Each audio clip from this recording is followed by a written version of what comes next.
but I didn't know how to properly set those boundaries or explain myself, and that was my like mistake, I would say. But other than that, I'm pretty fine with what I've thrown out there, as long as the Clintons don't kill me.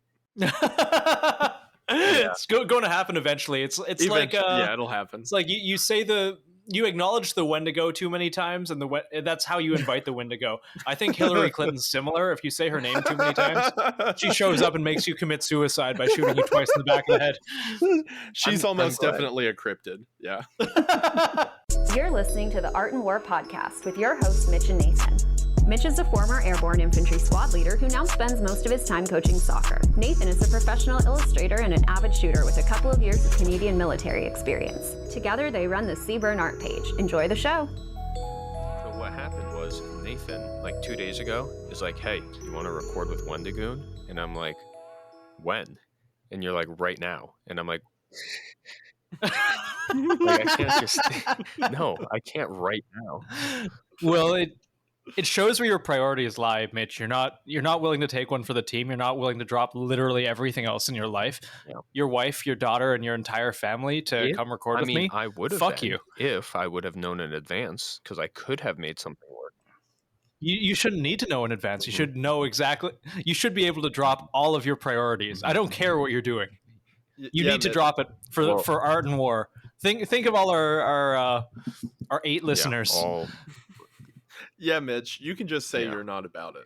That's fine. Confirmed. Isaiah's new host now. Are like 18,000 listeners, bitch. I like that. I'm on a marketing campaign for our podcast where every other podcast sucks except for ours. So we just gotta constantly flex on everybody else because that's how you make it to the top, by stepping on others. So. Every other podcast sucks. What a foolproof idea for podcasting that definitely won't backfire. I love it. Definitely. Like, at Last House on the Left, at Joe Rogan Experience, at Cumtown. Fuck you. If any of our guests have podcasts, it's definitely not better than ours. Well, maybe your podcast would actually be that good, Mitch, if you didn't prioritize your family like a fucking loser.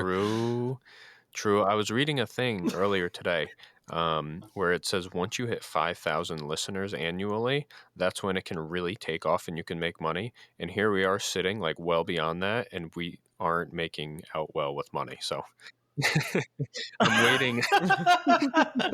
Well, maybe if, you stopped talking about your penis and I stopped talking about, I don't know, how the FBI gives young, depressed men Daniel Defense rifles. We do a little better. I do want to ask, because as we know, the internet just hates good content. True. That's why. True. Would you like to grow your business with Squarespace? I do want to ask you about that, though. Are you still just manifesting that ad? No. Sorry, I didn't mean to keep cutting you off. No, you're right. It would be nice to get that ad. Anyway, I do want to get, what I really want to get is the Clash Royale thing, but I don't, or Raid Shadow Legends. Yeah, Raid Shadow Legends. Though we don't have video content, meme. So I'm thinking that's just not going to happen. It's probably not going to happen. I hear they pay like stupid money though. I can confirm they do, but the reason I don't think they'll get into the podcast scene is they are the most particular brand I've ever worked with. Like I've heard that. Don't they give you like a really particular script? It's a script essentially. Yeah, like read this, say this. But they do shell out the money. So Brandon that's Herrera good. came on. Yeah. And he said it was like I don't remember. I don't think he gave an exact number. He's like, you could buy a really small car with it. So I was assuming like 15 to 20 grand. I would assume. But I wanted to ask you, because you run a very successful YouTube channel now, when it comes to monetization of like videos and like YouTube, how, like, what was your like first offer, to be like, hey, here's some money for doing something that you do? So the videos are monetized through Google, right? Like the majority of the money comes from YouTube ad revenue. And that's its own thing. That's entirely dependent on how your videos perform, what watch time is, and all of that. Advertisements, as in companies coming to you and asking you to do like a 60-second segment where you talk about their product, is entirely unrelated. So that's its own revenue stream. I remember the first offer that the first one I ever took, because the first offer I got was from Adam and Eve. And I'm good. I don't want to talk about, adult toys to a bunch of children. Oh, okay. I don't want to interrupt you, but I was going to ask, how old is your audience usually? But like, how much money would they have to pay you for you to consider that, Adam and Eve? Nothing. There's no offer. They keep hitting me with like very substantial $5 million. offers, I just told them there's no offer. 10 No. million. $1 Nope. billion Unironically, for a 30-second ad. Because I wouldn't, because I have an audience that is mostly like teenager age or early adult, but a lot of them are children, and no amount of money in my mind is worth convincing them that hypersexualization's okay in any regard.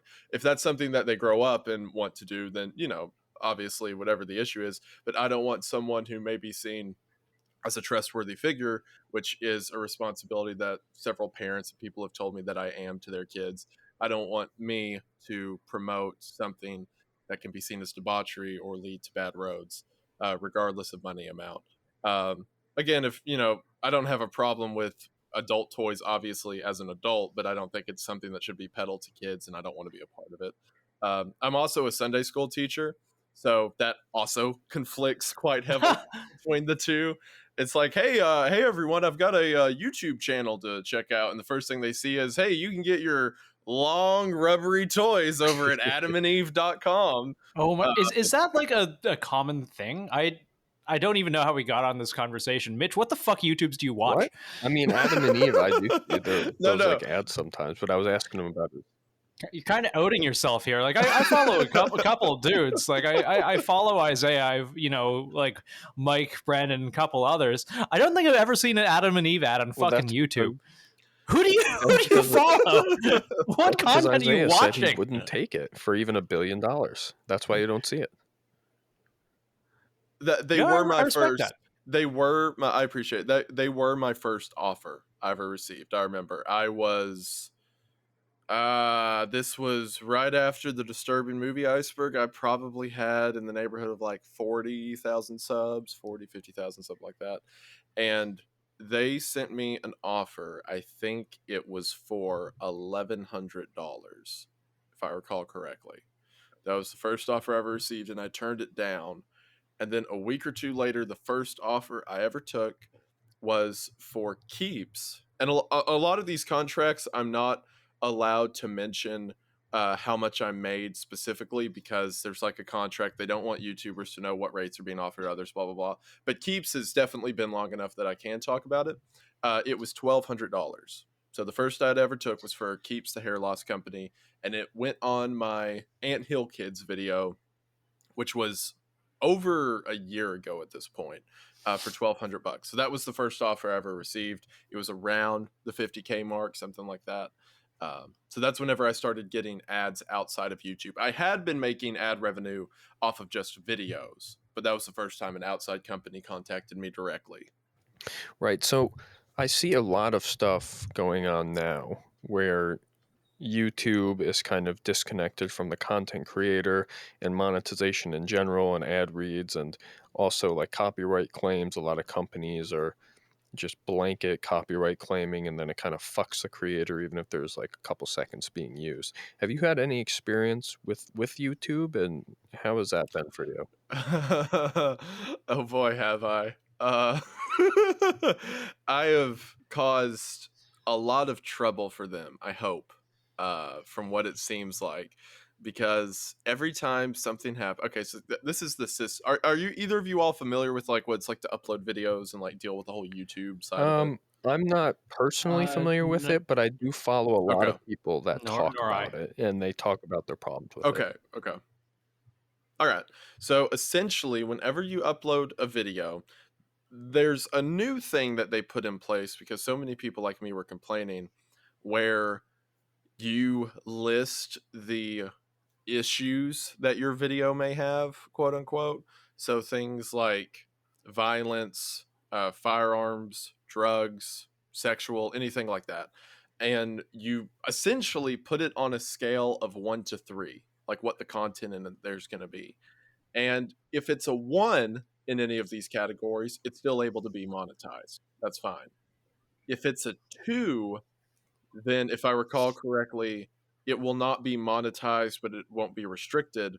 And if it's a 3, the video's age restricted. I believe that's how it works. I've never had a video that I have willingly said is a 2 or a 3, so I'm not sure the difference between them, but I think the difference is demonetization, and then a 3 is age restriction. So the reason they did that is so creators like me who have some depictions of violence in their content, like during the Waco video, there's scenes of the ATF shooting at the building, stuff like that. So that would be a 1 on the violence scale, right? So what that does, theoretically, is I can come to the video when I upload it, and I can say, all right, for whoever's reviewing this, I understand that there will be some violence. It's a 1, but there will be some violence. Because supposedly what was happening is all of these videos were getting pushed in the algorithm to like kids and like people who watch Minecraft content, and there would be like violence or something like that. So it's supposed to help with the algorithm. I don't know if that's how it actually works, but I can tell you by experience, it doesn't do jack. None of these systems do at all what they're supposed to. So what ends up happening is I will meticulously go through and rate all of the disturbing content. Like controversial issues is a 1, 0 on sexual stuff, it's a 1 on violence, whatever.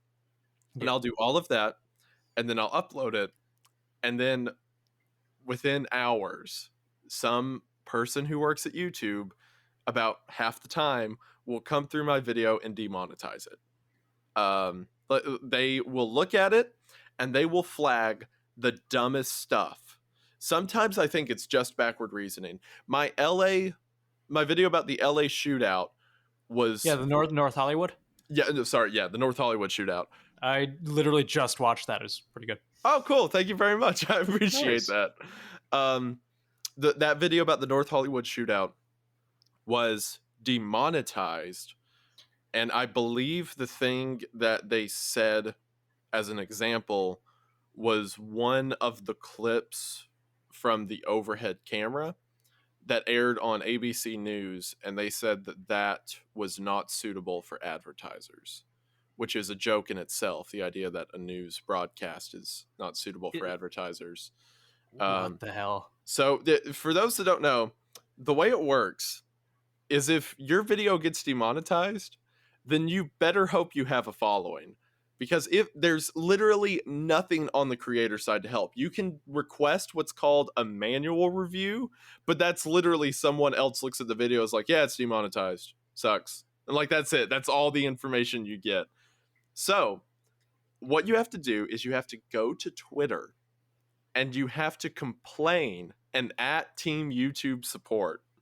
And then hope enough people make a stink, and enough people in the replies are like, this is stupid, I hate YouTube, blah, blah, blah. And if enough people do it, you get your money back. They'll flip it back. But if not, they just don't care. They're not focused on it. And through complaints, I have turned over nearly every demonetization I've received. But it's the fact that, like, all right, here's my video. It's up for a few hours. It's making money. And then for a 12-hour period of time, it's making no money on the views it receives during the most important time of growth, of course. And then I have to go complain to everyone, all of my followers, and hope that YouTube gets worried enough that they flip the money back on. And like every time I get conflicting reports for why something is allowed or not allowed on the site, you can send a support email. That usually never works, but I have sent a support email, and then they've sent a reply explaining why my content can absolutely not be monetized. And then the Twitter robot sends me a DM about how my content's monetized. Like, there's no communication. They're all on a different page, and it's all nebulous. Like, I make a video, and I'm just like, well, here's a Hail Mary. Let's hope this one stays in. It's kind of ridiculous, which is why a lot of YouTubers will opt to focus on outside advertisement, because those guys are surefire. That's a contract you sign with a brand to make money. And thankfully, I've been blessed enough to be in a position where I have been able to turn over everything, and I've been able to make most of the money I should be making from my videos, that I don't have to solely rely on advertisers. But I know a lot of YouTubers who just like are convinced every video they do is going to get demonetized, so they just focus on advertisers because YouTube's not going to help. So that was a little long-winded, but that's basically the gist of it. That's crazy that YouTube, because I know some YouTubers have like reps. I don't know at what point you get a rep. Do you have a rep at YouTube? Yeah, so it's called the YouTube Partnership Program. And I have ignored it forever. I got offered that I can do it. They started doing the program, I think, like a year ago. It's not been around that long. So I was big enough at the time that as soon as they started the program, I got an offer. And I was just like, no. Because the idea of talking to someone else at YouTube, one more person than I have to, would have driven me crazy. And from what experience I've heard, they don't have, it's not that they're like bad people or anything, they just don't have a lot of power. Like everyone I've heard who talks to their rep, the rep's just like, oh, well, I'll see if I can help with that. Like, you know, it's essentially tech support. And I had never considered it until this last string of demonetizations I got. The Waco video and the McCamey Manor video got demonetized back to back. So I asked customer support, and they're like, oh, talk to your YouTube partner manager. So I'm like, all right, just to say that I've covered all the bases, I'm going to apply to the YouTube Partnership Program. Just so in the future I can say I've tried every option before I start yelling about it on social media, because that seems to be the only way that works. So I'm like, all right, so I applied for the program, and when I finished the application, it said, all right, we will contact you in a few months. So I guess here's hoping. We've heard like kind of good things about people who have been unfairly treated by YouTube, who have used their partners, like surprisingly good things that we probably shouldn't, say publicly or hear. Right. But like we've heard of some veritable miracles being pulled off somehow. I have heard the best success, because like guys in my stream, I haven't heard that many great things about. That's where it's more so like tech support. However, I have heard that they have done great things for gun tubers. Yes. Yes, because I've talked to some of the, like a few guys, to my knowledge, like Grantham was just getting no money for a while. Yeah. Like YouTube's just like, nope, this isn't happening. But then I understand, maybe not him specifically, but a lot of YouTubers started to get monetization back because they would approve their videos through the partnership program. So that like, it's interesting because I don't know how they have power with that. I guess it's all dependent on like emotions and like whatever YouTube's feeling at the time. Because if YouTube decides that gun content isn't allowed, but then someone can convince them of it, it's like, okay, well, can someone convince them that I can talk about Waco? Like, what? Why can't that be an option? It's frustrating how like it's all nebulous. It's not like there's a direct line or wall for it. It's kind of like, well, we feel this way, which like if I talk to two different customer service guys, I'll get two different answers.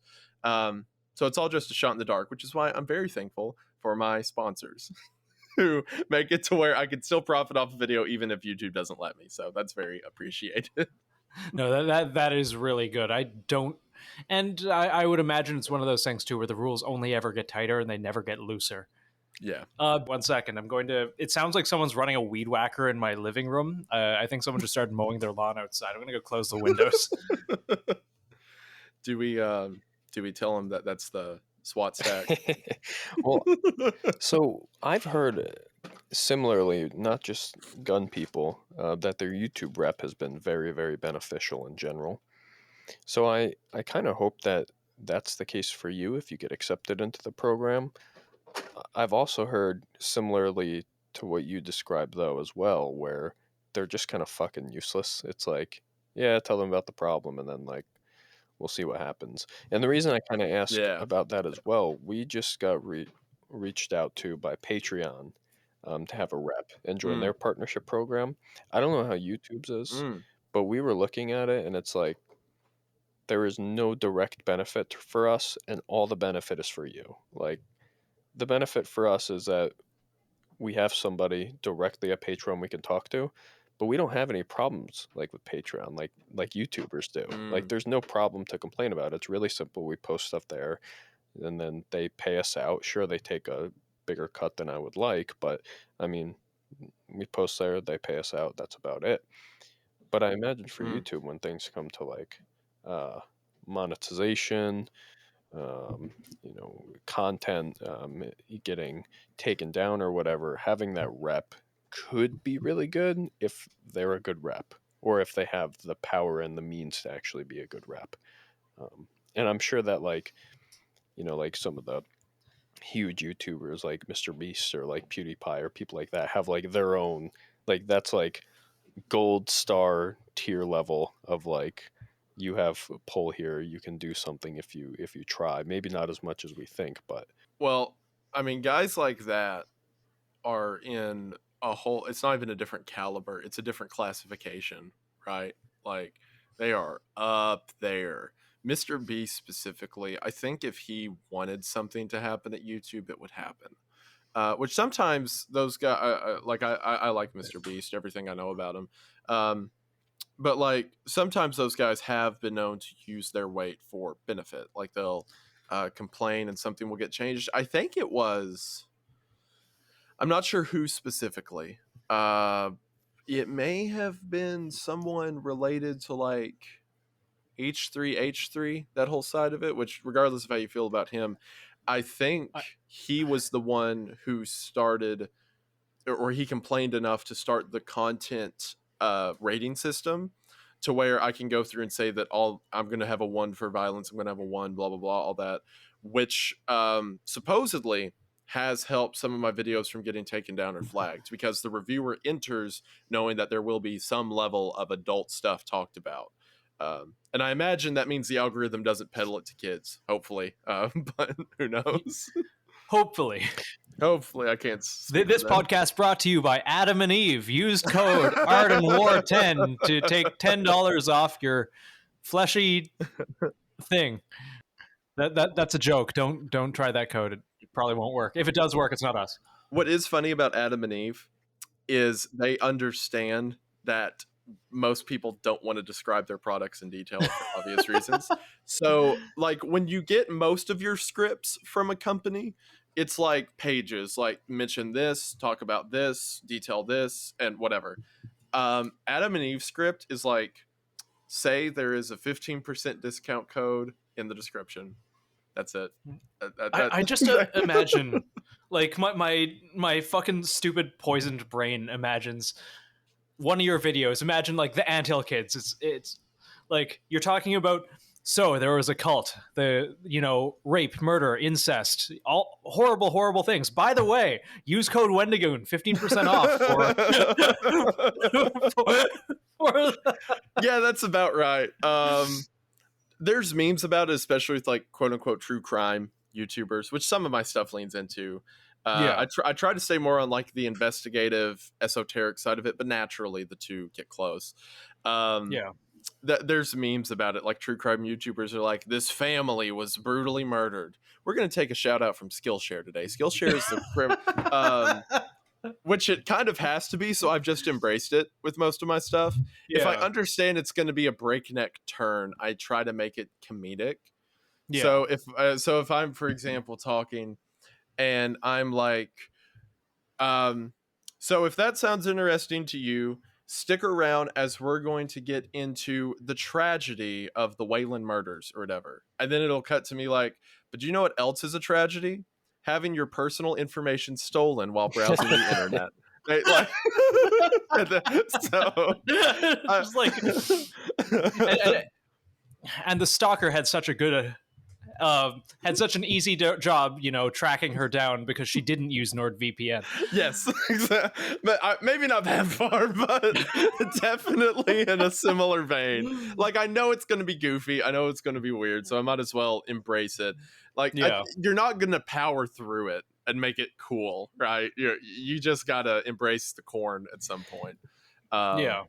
Like, people get it. I think, like, you are creating effectively free content, especially if you're demonetized. Like, people know you have to be able to put fucking food on your table. At least most people do, I would hope. Yeah, most people are chill with it. Most people understand.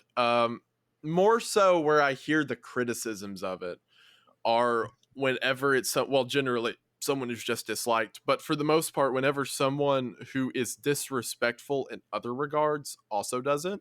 Like, I haven't, well, I'm sure I've received criticism, but I haven't received a lot of criticism or any that I've noticed that against me doing advertisements on videos, but I have heard them against YouTubers who will, like, I'm not going to say any specific names, but there are YouTubers who will do like mukbangs. You know what those are? That's the one where they just fucking eat a ton of food. They eat a ton of food, right? So there was this thing going around for a while. It was true crime mukbangs. So it would be like, what the fuck? It would be like people eating a ton of food and being like, yeah, so her kid was raped. This is really good papaya or whatever. It's just like the most gruesome stuff as they're eating. It's just like mouthful of noodles. Like, you found stabbed 47 times. Like, you jest, but that's literally what it was like most of the time. I haven't seen any of it recently, but it's that kind of people who are already like have a very critical eye on them for doing stuff like that, who people get mad at because they take ads. Because like as they're talking, they're like, "Oh, well, thank you, NordVPN for sponsoring." Just like downs a fucking glass of soju. Just like, you want to expand your business with Squarespace, like. Bro, I remember looking at some of that because that was before the big wave of that was before I started YouTube, and I remember watching some of that and being like, this is a dystopia. This is bizarre. Like the Industrial Revolution's consequence. A disaster for the human race. Hearing about all this stuff makes me so grateful that our sponsors do not give us like awful ad reads. Oh my god! I wonder if Vanessa listens. I do. I don't know. I love her. She's fantastic. Yeah, she does. Oh my god! Big shout outs.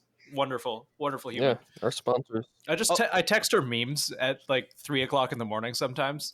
And it's weird. Every sponsor that we've had, they'll reach out and like I talk to them and I'm like, hey, like, do you want like anything mentioned? They're like, nah, we like how you guys do it. Just talk about it, and then like however it happens. So we've been super fortunate because we've talked with other content creators, other podcasters, or just like people on like YouTube, and they're all like, yeah, they give you a script, you have to say it, and you can't say certain things. But with us, it's been very like. Yeah, just talk about it. Say whatever you guys feel about it. Be true, be honest. We think that's, the most effective thing. And I'm super grateful because it doesn't seem like that's the norm. So shout out to all of our current and past sponsors that have been fucking dope. Thank you. Yeah. A lot of, as a side note, as part of our deal, you will get a war belt from Advanced Warfighting Solutions. And they're pretty dope. Oh, really? Yeah. Oh, that's so cool! Yeah. Thank you, Advanced Warfighting Solutions. That's so awesome. You just got to reach out to them and be like, I needed a new war belt. That's fantastic. Awesome. Oh, dude, they're great. I've used mine yesterday and last week. Cool, and, nice. Yeah, no, it's Mitch wore his in Afghanistan. It's great. Awesome. I appreciate that. Thank you very much. It's a cool thing for all of our guests. And like I said, all of our sponsors are cool like that. They're dope. So I'm very grateful. But, the other thing is, the counter to that, while all of our sponsors are super dope and we're very, very, very grateful for them, we see that the people that get the scripts are usually the ones that get the money. and we get money, but it's not like there's a lot of us that we have to pay. There's a lot of expenses that comes with doing this, so it's more of like a passion project still that has potential for something. But for you, when you decided to start doing what you were doing on YouTube, was it more of like, hey, I'm gonna do this, I know there's potential for this, we're gonna make some money, or is it like, I just enjoy this shit, so we're gonna do it? So I never had aspirations of getting 10,000 subscribers. Like, that was an impossible number for me. And keep in mind, I started like just over a year ago, so this has been a lot, in a good way. But I was in college. I talked a bit with Nathan about this, but I was in college. I was going for a pre-med biology degree. I had decided earlier that this just was not what I wanted to do. I did not like the people. I did not like the not like my classmates. I mean, like the professional people in it. I did not like those people. I did not like the environment. Did not like the study. I was just like, this is not fun. I'm not enjoying this. So in my head, I began to think of ways that I could essentially get out. Now, I wasn't just going to drop out and, live on a prayer. I knew better than that. So I had a massive interest in YouTube. I had been interested in, I'd watched YouTube forever. I used to and still do watch it more than like TV or movies or anything like that. And I knew a lot about the platform. So I said I could maybe get a little bit of success on the site, and not enough to like support me financially. I knew that was out of the question, but here we are. Maybe it would be enough to just like hold me over until something happens. Because at the same time, I was writing short stories a lot. I still do. I would write horror stories or other pieces of fiction. And I was thinking, okay, maybe if I because originally before YouTube, I had a Instagram account called Wendigoon where I would post short stories, and I got a decent following of like 8,000 people or more over there. So I was doing that, and I was like, all right, I'm going to make a YouTube channel to make content essentially as a backup for the Instagram account, which is funny to think about now, where it's like, all right, I'll talk about, like I had a couple podcasts with friends talking about horror movies and stuff that are now unlisted, just like random stuff like that. And I had 100 subs maybe, and the Instagram account got deleted because what I did is every one of my videos, I would take a picture and I would post a short story under it, and every picture I posted would have music overlaid, like copyrighted music. So every single one of my posts would get flagged, and eventually my account was deleted. So now I'm like, oh no, my Instagram, what will I ever do? So that forced me to go to my 100 sub account, and I just started spitballing. I did some GunTuber related content. I did some video game playthroughs. I did just everything that I could think of. And then the first video that kind of pushed me on the direction I'm at now is, I'm just going to go jump to the end to make sure I'm saying this right. I have my YouTube studio pulled up as I'm scrolling. We're jumping all the way to the end, and I'm giving it a panic attack. The first video that picked up any traction was I did a video about Local 58, which is this online horror series, which it sounds like you're familiar with it. I love Local 58 too. Yeah, it's the same. Like, I will be the first person to admit, I don't really watch YouTube. Like, you said names like Mr. Beast and H3H3, and it's like, I've heard the names. I have no idea who the fuck they are. Like, I follow people I know. PSR, like Mike, Garantham, Brandon, like the GunTube people, but not really anyone else other than like the weird, and some of them through your recommendation, actually. What? Because you're a bitch. Because I go outside, Mitch. Fuck you. Same thing. Me and Mitch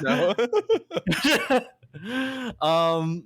Like Local 58 and those weird alternate horror sort of like augmented reality stuff. I love that. I live for that shit.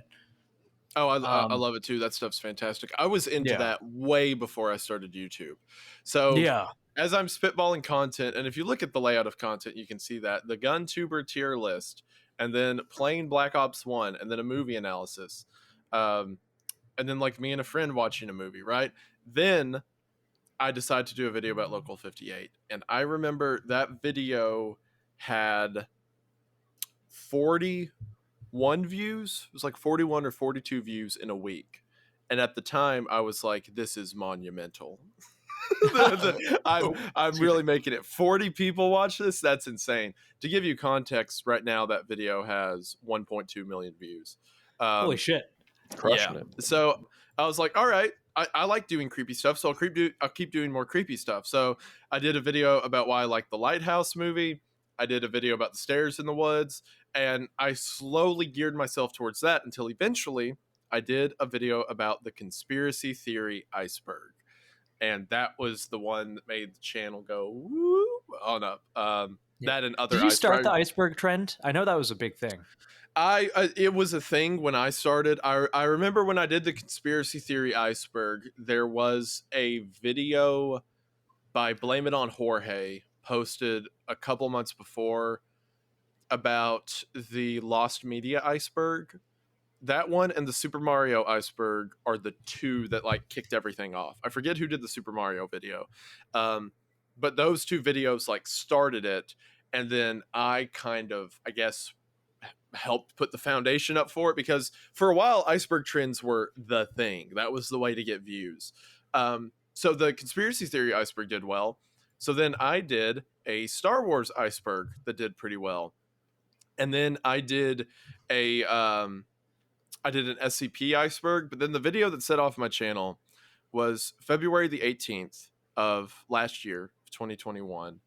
And it was the disturbing movie iceberg. And I saw that and then watched most of them. Very evil.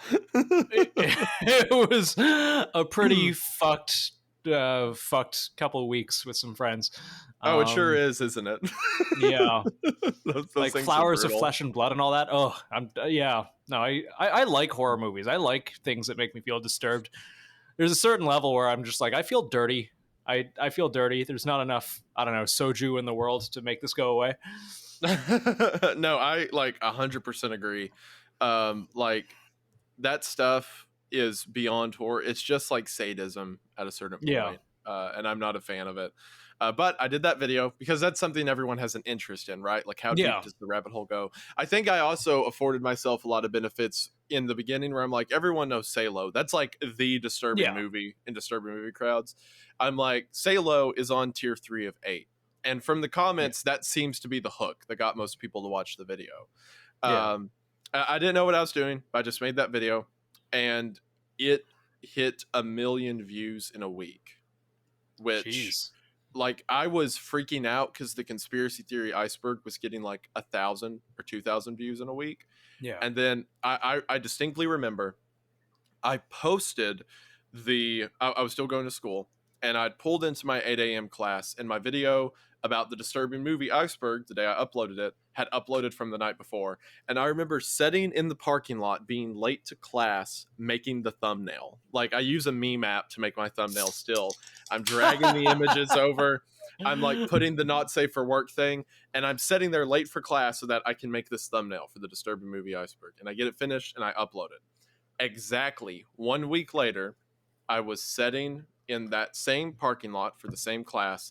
And I was refreshing the page over and over because the video had like 999,900 whatever views. So I'm just refreshing it, waiting. And then I remember sitting there and seeing it go to 1M, the first 1 million views I ever hit.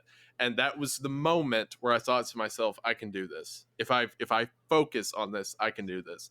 And I did a lot of it the wrong way, I admit. I like totally I went Hail Mary. I let school slip to the side and my grades slip to the side to hyper focus on it. But I now would not change what I did because I'm in the position I'm in. Hell yeah. And but that was the moment. Like Mitch had asked, like, when did you decide that it was a thing? That moment, sitting in that parking lot being late for class, was like, I can do this. And here I am now. So I'm very happy I did. And you made it through a bit of pre-med, so I think similarly to Mike, you are also legally are a doctor in New Jersey. Perfect. I think most people who graduated high school are a doctor in New Jersey. So I've seen a couple of your videos without ever realizing like who you were.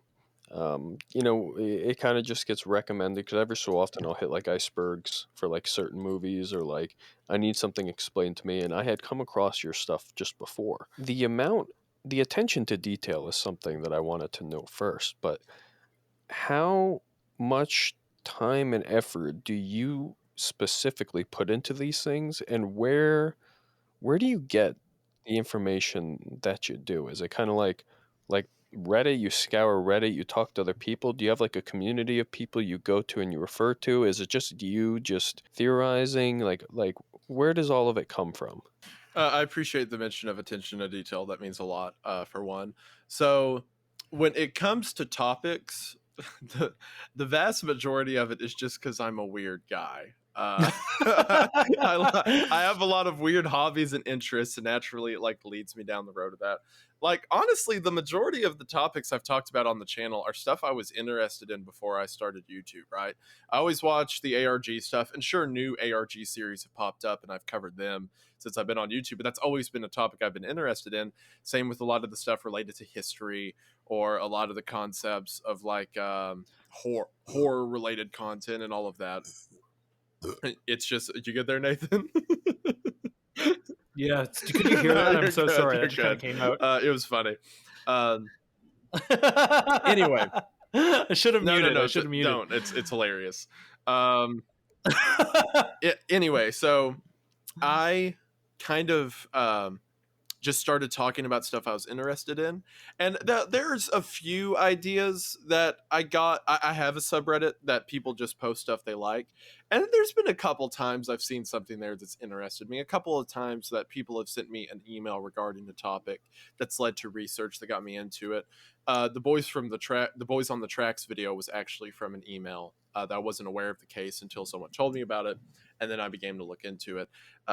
So there's a few topics like that, but for the vast majority of them, it's just stuff that I'm into and know about. A lot of topics I will discover while researching another topic. For example, my last video about the Battle of Castle Itter, that was from research I was doing on another World War II thing. I was researching spies and espionage of World War II, and there was a sentence in a parentheses at the end of a paragraph that said, "This is in contrast to the Battle of Castle Itter, in which Americans and Germans fought together." And I was like, the what? So I was like, what is this? So I look it up, and that spiraled into me making a video about it. So a lot of my stuff I will find out about while I'm looking for other stuff, or it's just weird content that I'm already hyper focused in. So it's varied.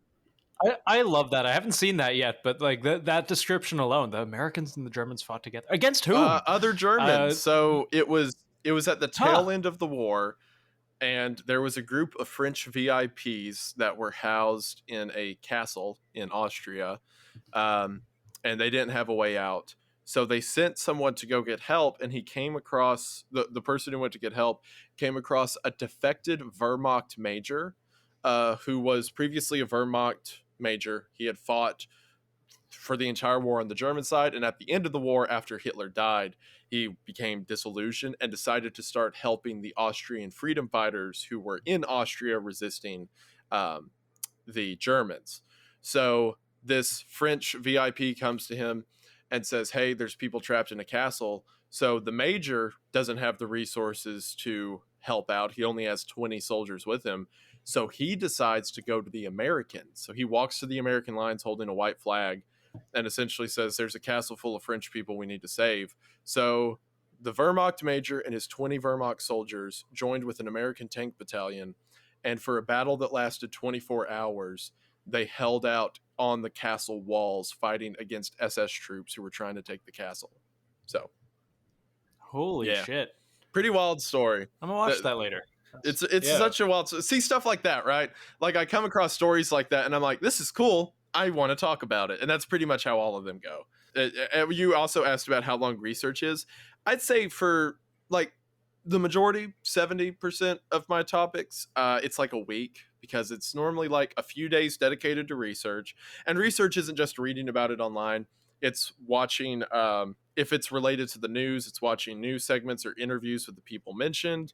It's reading stuff tangential to it or about other people related to the case or whatever it is. So about 3 or 4 days of research. Recording normally takes a day because I don't write scripts. So every time I talk on camera, I essentially wait for a long amount of time before I say something and kind of like short write in my head as I do it. So my recording sessions are very long. Because of that, the recording's like a day. And then depending on if I or my editor do it, it's like 2 or 3 days to edit. So about a week. That being said, if a topic is expansive and the research goes long, I can take weeks if I so choose with some of this stuff. The McCamey Manor video and the Boys on the Tracks are the ones that come to mind.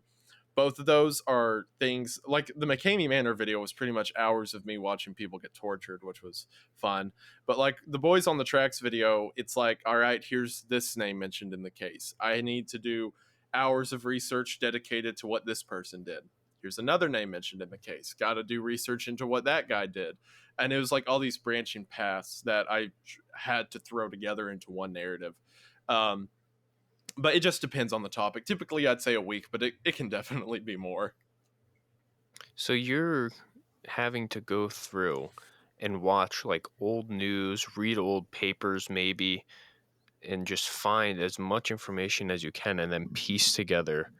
And then like you said in the beginning, like you are a trusted resource. It makes me think about like when I was, a little bit younger, I learned a lot about, this probably isn't the most accurate thing, but when I was a kid, I remember learning a lot about significant battles and wars in World War II through like Call of Duty, like the original Call of Duties, not like the ones now. And that's kind of where I learned like Battle of the Bulge. I learned like how the Russians treated their own people.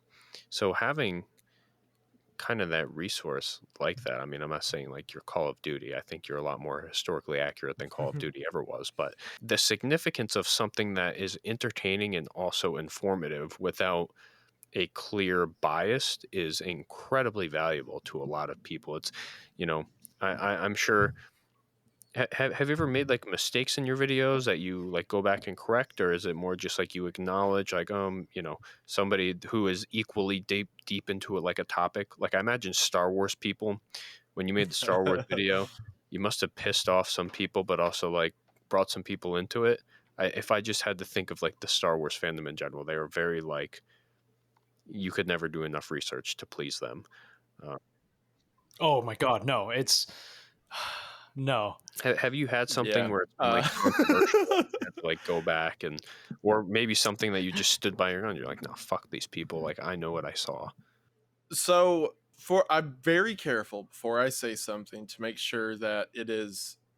I mean, like obviously with conspiracy related content, it's not, like on a .gov website user verified, right? But I make sure that every claim I make is reputable or there's like background information to it. And when it comes to something like Star Wars, I don't, for one, that was early on in the channel and I wasn't as good as research then as I am now. And I think I did get some stuff wrong in the Star Wars iceberg, but also it's Star Wars, right? Like I'm not gonna freak out and be worried because I pronounced some general from the Legends comics names wrong.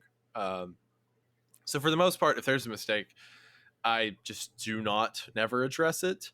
The biggest, I guess, mistake I ever made, and this is the only mistake that I have ever corrected in a future video, because everything else, like if I pronounce a name wrong or if I get a date wrong or whatever, the comments are going to let you know. It doesn't matter that much.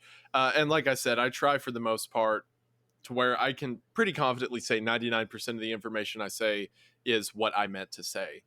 However, the one time that I have mentioned a mistake in a future video was actually during the disturbing movie Iceberg. So at the end of that video, when I get to tier 8, and this wasn't so much of like I got info wrong as I misspoke. I said on tier 8, while I was discussing movies, I said, and also, whatever you do, don't go looking for this stuff, as most of it is completely illegal, right? What I meant to say is that whenever you find this stuff, you will be on websites that contain illegal material and illegal stuff around it. So what I had accidentally implied is that anyone who watches these movies is essentially watching illicit materials, or potentially CP in some cases and stuff like that, which is not what I meant to imply. And supposedly people on that side, because there's like a whole community dedicated to like disturbing films and Mondo films and stuff like that. Supposedly me saying that caused a bunch of guys who made movie reviews of these, or like YouTubers who were like, yeah, I watched this movie, like Faces of Death or whatever. Like, I watched this Mondo film, here's what I thought about it. Apparently a bunch of them were getting bombarded with comments of people saying like, you're a sick pervert for doing this, you're doing this wrong. And that's like the only, again, knock on wood to my knowledge, the only mistake I've made that has led to something as awful as that, of people essentially getting accused of a crime they didn't do. So that was like my big misstep in saying that. However, well, how do I want to phrase this? A lot of the material on that bottom tier is in fact illegal if it's real. Like, so, like some of it, like a R34, which I don't think is a real movie, is supposedly like a movie containing CP. And a few of the others are ones that I know at least contain audio from CP, which is sick in itself. So, like, there were a bunch of people who were very gung-ho in that video. Like you, Nathan. People are like, yeah, I'll watch all these. Yeah. Not all of them, but like a good... enough to know what to not watch. It keeps getting worse the further you go down. Yeah, it kept getting worse. I think at the August Underground is where I'm like, nope, I'm tapping out. That was only like what, tier 4 or something of 8. Like those movies were insane. A lot of people think I didn't watch them. I did see at least clips from all of them. I however was not going to mention that in detail on YouTube for multiple reasons. No, I can't blame you. It's like I'll stick with the A24 I'm movies. Good. I really like Jordan Peele. Yeah, I think that's a good line for me. Yeah, same. Oh my god, I'm super excited to see his new movie. I haven't seen it either, but I've only heard good things, so I'm excited for it. Yeah, likewise. I hear it's like less horror, more like artsy, and I'm okay with that. I fully trust him at this point to do whatever he wants. It's like, you're good. Go ahead. Sorry, go ahead. I was going to go down like an autistic movie hole. We'll do that in just a second. I do want to finish this thought though. Yes. So whenever I said that, I knew people would hear the movies again, like yourself, and want to go watch some of them. So I was hyper afraid of people coming across a lot of the stuff in the bottom tier, as well as a lot of the material adjacent to it, which is why I'm like, all right, I need to scare them away. Which is why I was like, don't look at it. It's illegal. And I didn't mean for that to affect creators who were essentially doing the same thing I was doing, like talking about these disturbing films. And in a video after that, I was like, this was a mistake. I'm sorry. I did not mean to imply this. Please do not harass other people. But I was still learning. And not that that's an excuse for, causing grief to other people. But I didn't know how to properly set those boundaries or explain myself. And that was my like mistake, I would say. But other than that, I'm pretty fine with what I've thrown out there, as long as the Clintons don't kill me. It's going to happen eventually. It's like it'll happen. It's like you say you acknowledge the Wendigo too many times, and that's how you invite the Wendigo. I think Hillary Clinton's similar. If you say her name too many times, she shows up and makes you commit suicide by shooting you twice in the back of the head. She's almost definitely a cryptid. Yeah.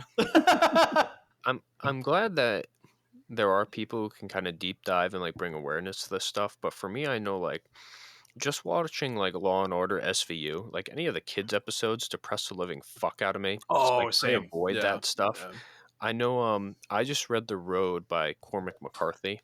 Oh, are you working your way through my my book list? I am. Oh, that's very kind. I'll read the Tao of Pooh and Piglet next. I promise. Thank you. The spoilers for anybody listening, if you don't want to, just skip ahead like 15 seconds. There's this one point in that book where, and I have a newborn. Or okay, well, BR, just tell them when to skip if they don't want the spoiler in that book. I'm looking forward to BR's little cute voice being like, and now, if you would not like, I can't do his accent. Hey, what's up, gang? It's BR, producer and editor of the show, and I guess I'm doing a voiceover for this. Thank you, Nathan. So, if you've been living under a rock and haven't so much as seen the movie The Road or read the book, if you want to avoid spoilers, skip from between 55 minutes and 44 seconds to 1 hour, 2 minutes, and 41 seconds. But yeah, maybe just go and read the book. We'll see the movie. Whatever. No, read the book. Too many people watch the movies these days. It's dumbing us down. Get your nose in a book. Anyway, that's all I've got for you. So, oh, and fuck the ATF and the IRS. And the FBI is a terror. But the one part in the book, you have both of you have read it, correct? Well, yeah. No, I've read all of Cormac McCarthy. The Road is my favorite novel ever. Okay, so how about that? I've read it. It's in my top 10. That's why I'm making Mitch read it. It's the only book I've ever reread. Only one.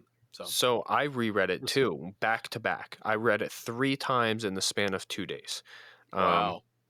And I won't say it's my favorite book because I would be lying, but it was very depressing. And I have a newborn. She's 11 months now. And when I read the part about like the infant being found on like the spit, I was like, that, like for days, that's all I could not all I could think about, but like it legitimately like depressed the living fuck out of me, which is, I think is his point of that book. It's a very depressing book. There's messages and stuff in there. So I love The Road so much. And I love Cormac McCarthy in general. Oh, he's so good. He actually is from the same town I'm from, or like within 20 minutes of each other. So whenever he mentions locations in The Road, it's like locations I'm near. But whenever, like, the entire book is full of some of the most horrific imagery put to fiction. Between that and the basement of the limbless people and all of that, like, horrific. That didn't bother me as much. That I'm a bit more like I'm personally messed up because I consume media like that constantly. So I read that, I'm like, human meat locker, whoa. Yeah. But the one about the baby is the one that stuck with me. Not only because of the actual like scene they come across, but do you remember right before that how they see the woman? Yeah, it was good. Oh my word! It was great foreshadowing, and like I understood that like the cannibals existed, and what he did so well in terms of writing. It's like there's like no buildup. It's a very realistic. Like if this were to happen, like I could see these events happening, and they don't happen in a sense where like you build up the plot to get to this point. It's like, no, they're just on the fucking road. They're going through a house and they come across a human meat locker. Like there's no like real buildup. I guess the kid was like, we shouldn't be here, Papa, and all that. Yeah. But like it wasn't anything like, oh, we stalked these people. They went into the house. They left. So we're going to go check it out. And we found a human. It's very much like we need supplies. So we're going to go in there. Yeah. And then they come across that. And like the human, like the infant thing, I was just like, it really made me think. Like I had to pause at that each time that I reread it. And I had to think, I'm like, the psychology of the mom, right? Like has to be so fucked because it's like a decapitated infant on a spit. And I was like, holy fuck, this is a hard fucking world. But people, I can very like in that situation and the setting and the plot in that book, I can see humanity getting to that point. So I saw why he did it. And like, I know he's not doing it just to be like grotesque. I feel like there's some people who make things just to be like as grotesque as possible. Yeah. Mm-hmm. Yeah, but it was just that book legitimately fucking depressed me, and that's like the deepest that I've ever went in terms of like I don't know. Yeah, no, it's one of his more depressing.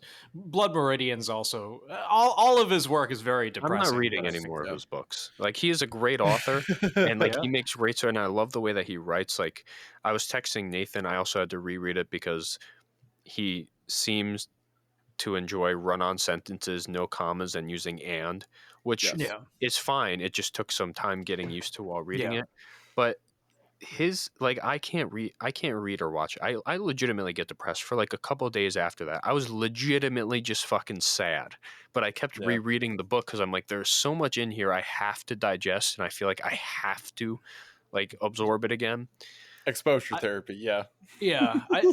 I feel that like it depressed the hell out of me too. But I'm at like a weird point, and maybe it's just my generation. We're so emotionally blown out from just the sheer amount of everything that I like media that makes me feel anything, including like just like sad, depressed, scared, whatever, because we're so like we've got so much sensory input coming from every direction all the time these days that I'm just numb to it 95% of the time. Like I'll watch a movie and I'll be like, oh, all right, well, like I enjoy these practical effects, but I hear how they could have done this better or worse, but like being overly analytical. I like things that kind of pull me out of that and pull me into the story, even if they are kind of emotionally manipulative.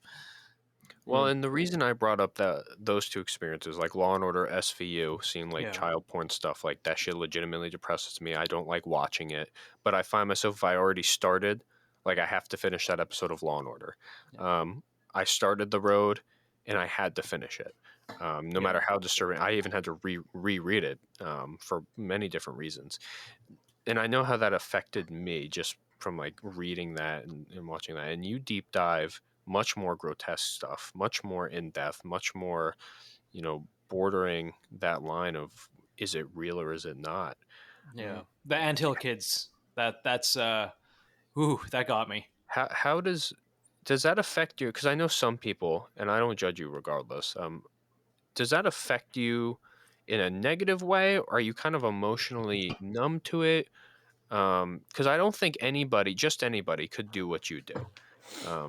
I don't I think like appreciate my that. wife, for example, like I told my wife, she's the one who recommended the book to me. And then I'm like, oh, this is on Nathan's reading list, so I'm going to go through it. And after I read the book, I told my wife, I'm like, I would not recommend you read this book. It is a great book, great story. I don't think that you should read it. Just because it depressed the living fuck out of me. And my wife is way more emotional than I am. And like, I'm like, you shouldn't read this. You have a daughter, I didn't tell her what happened in case she ever did. I'm like, look, you're going to look over at our daughter and just be depressed for a couple days, like just don't do it. So for you, how does that affect you? Does it at all? Are you one of those people that can consume those things, analyze it from like a logical sense, and then be like, okay, yeah, like this is fucked up, but like, I'm not going to be depressed over it? I would say that it's not that it doesn't affect me, because a lot of the time I will let art affect me, knowing I will thrive in the brutality of it because that's what the story wants me to do.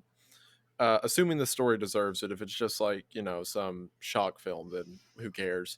But I am very good, I feel, at compartmentalizing things. So this kind of came up the other day. I was talking to my mom, and my mom was a nurse for a while, and she was talking about how some of the families that she came across who had experienced a stillbirth and some of the honestly just traumatic responses they experienced, some very odd and honestly kind of creepy behavior that she viewed from them years back working in hospitals. And when she said that, I remembered a video topic that I had planned to cover about Cyclopeia in humans, which, do not look that up, is a How do you spell it? y'all are awful. Cyclopeia in humans. Oh, Yeah. this. What did I tell you? Yep. Anyway, so now that you got that out of your system, immediately you just, oh man, I gotta check this out. Anyway, I had planned to cover that a while back, and I looked at some of the stories that were associated with it, and I looked at some of the accounts people had, and obviously the images, and I just looked at that and decided there's absolutely no way I can cover this for a video. This is way too dark. I remember, this is very dark, but I remember reading a psychologist. This was like an esteemed psychologist who had like books and a long history working in the field. And he wrote an article about how whenever he started out becoming a doctor, there was a child at the hospital who was born with Cyclopeia, and this is very dark to say. He kept trying to think of ways he could kill the child without anyone noticing because it was so horrific, and the noises it was making, because they couldn't feed it because its esophagus and its esophagus and trachea had not completely separated. So any food you gave it would go directly into its lungs. And furthermore, like, no one wanted to hook it up to like an IV or anything because this child was, if you've seen the images, the child's beyond, capability. Most kids with Cyclopeia only live a few hours. And they had just told the parents that the child was stillborn so that the mother wouldn't look at it, which is apparently a thing that happens a lot with these cases. And this psychologist just wrote an entire article about how every day he was thinking about different ways to kill the kid, or was hoping that it would starve to death. And eventually, after a few days, the child did starve to death. And it turns out, talking to other people in the hospital, everyone was individually planning a way to kill the kid. Like, it horrific. Some of just like monstrous stories. And I remember reading that and being like, I can't talk about this on YouTube. This is way too dark. This is way too horrific. But I had completely forgotten about that story until my mom started bringing up stillbirths. And I'm like, oh yeah, I was going to make a video about baby murder. I forgot about that. So with a lot of the content, Nathan's face right now is killing me.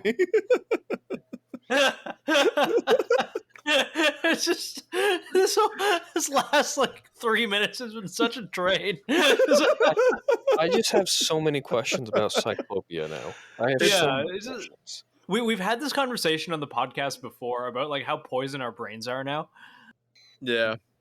Well, like the horrificness of this, like when you get an ultrasound, did they not see this happen? Because you get like an ultrasound at like so many different months, and like you could see this developing at certain points, and like, so now it's pretty, I don't want to say preventable, but like it's more apparent when it's happening because we have tech like ultrasounds. This psychologist's story would have been back in like the 70s. okay. So that was around a time where, yeah, there was prenatal care, but we didn't know exactly what the child would look like before it came out. So the next question is, and I hate to keep interrupting you, but I need to think through this. The child is born, and it starves to death. Mm-hmm. At what point is it like inhumane to? Because it starves to death. That's suffering. That is a suffering infant. Like, what do you do? Can you hook up something to its stomach to like feed it? Is that moral? Like that? It's such a moral. It is. It's a weird area because we don't know a lot about Cyclopeia. I think the longest a kid ever lived with it was like a month, maybe, potentially. Oh my gosh. I'm not sure how long, but it is very clear that it is in a constant state of suffering. And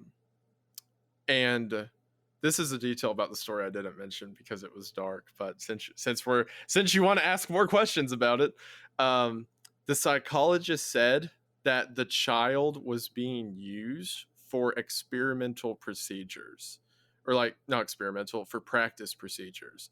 So like if a child or like a baby, it's done differently now, but back in like the 70s, if a kid's born with 6 fingers or like a little, nub or whatever. My little brothers were 6 fingers and 6 toes. Oh, okay. Like, did they have them removed, or are they? Yeah, they had them Okay. removed. So I would have just stayed an X-Men, really shitty superpower, but that would be pretty funny. just like Nick Fury's going to show up outside your house and recruit you into the Avengers. Sorry, continue. I shouldn't make jokes about these things. I'm glad you're having a good time, Nathan. You gotta keep it light. The way that they would do it is they would take like string and they would tie it around the extra appendage to babies, and circulation would stop and the limb would just fall off. That was like the old way to do it. So they just started, like, this kid with Cyclopeia, they just started doing that to his random fingers and toes, like, just so people could get practice at removing limbs. Oh, because they told the mother it's a stillborn. Yeah, legally the kid does not exist. My gosh. The mother thinks it's a stillborn. That's even... It does not exist on paper. It is just like a cry. He said it cried nonstop. But it's just like a crying thing in the hallway. And then, so I read this story, I'm like, this is wild. And then he wrote a follow-up one because, as you could imagine, he received some backlash for it. People sending angry emails and stuff over this. And he doubled down. In the second entry, he was like, you don't understand. This was not a human. This was not something fit for humanity. This was something like an abomination. Not saying that it was necessarily the child's fault, but more so just that this was so far removed from human, which I would argue maybe a little zealous.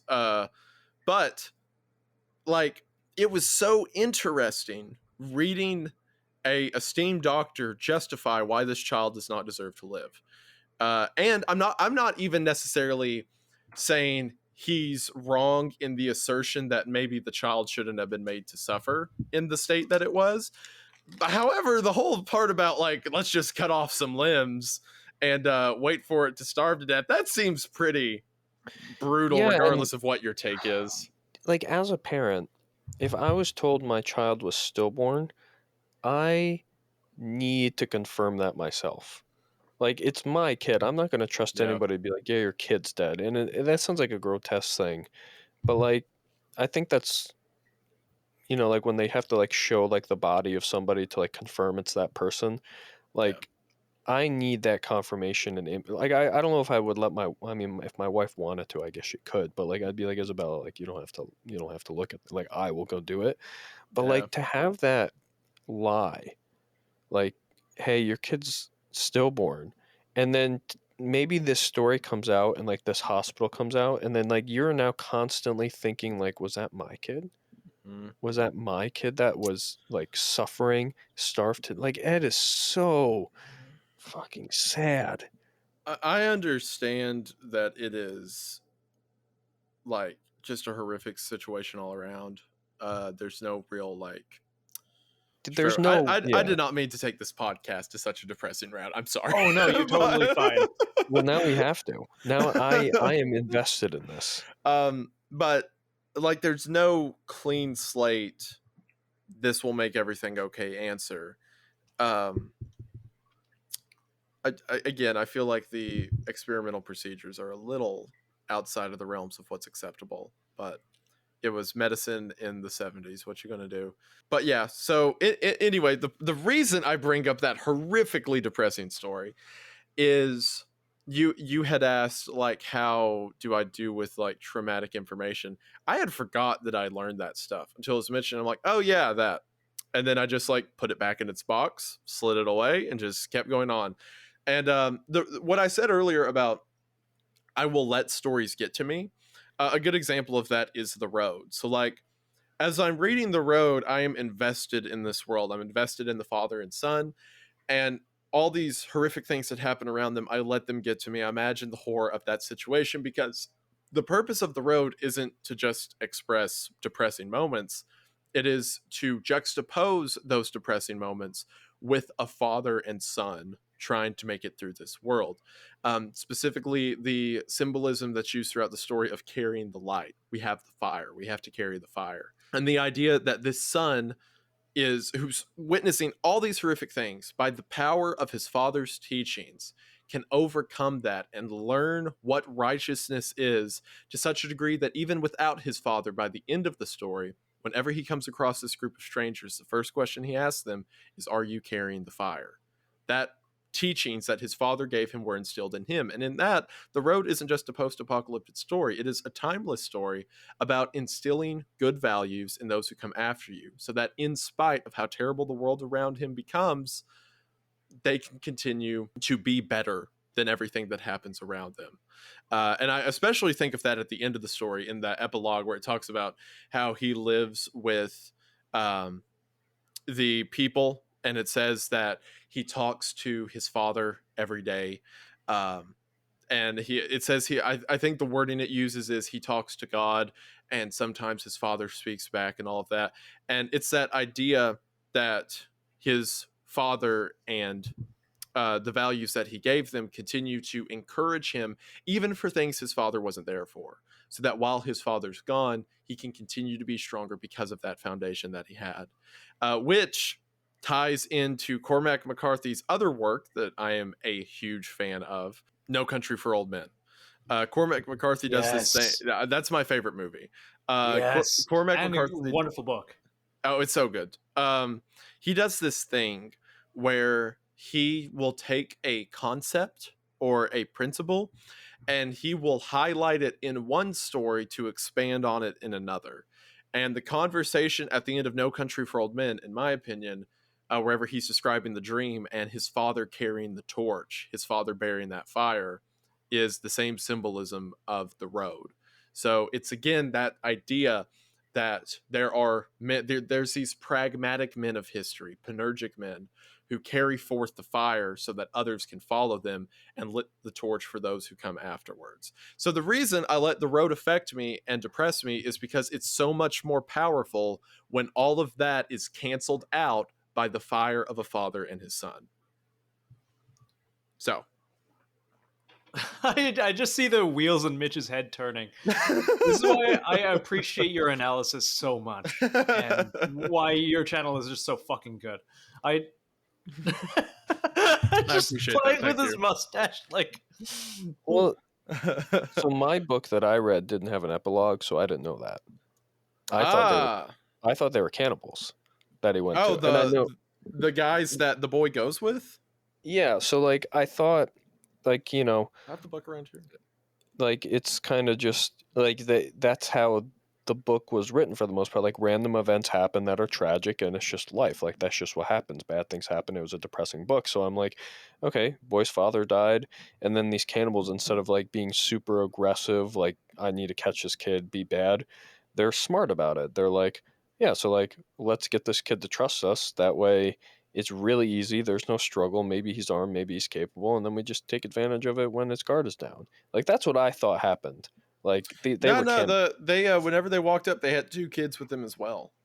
Yeah. Yeah, and I thought it was mentioned earlier in the story that the cannibals don't keep children. Was it? Yeah, because they said that they consume all of the children. So that's why the boy, whenever he saw them with 2 kids, dropped his guard, because he realized this wasn't the same people. Huh. And then obviously the epilogue where it says he grows and he becomes a part of their family. He talks to his father and all that. It also has my favorite ending, I think, to any book ever. Are you familiar with the epilogue, Nathan? Yes, to a degree. Last time I read The Road was 6 years ago. I've seen the Viggo Mortensen movie, and I have read it twice. So I can say that I do remember it, and the fact that he did grow.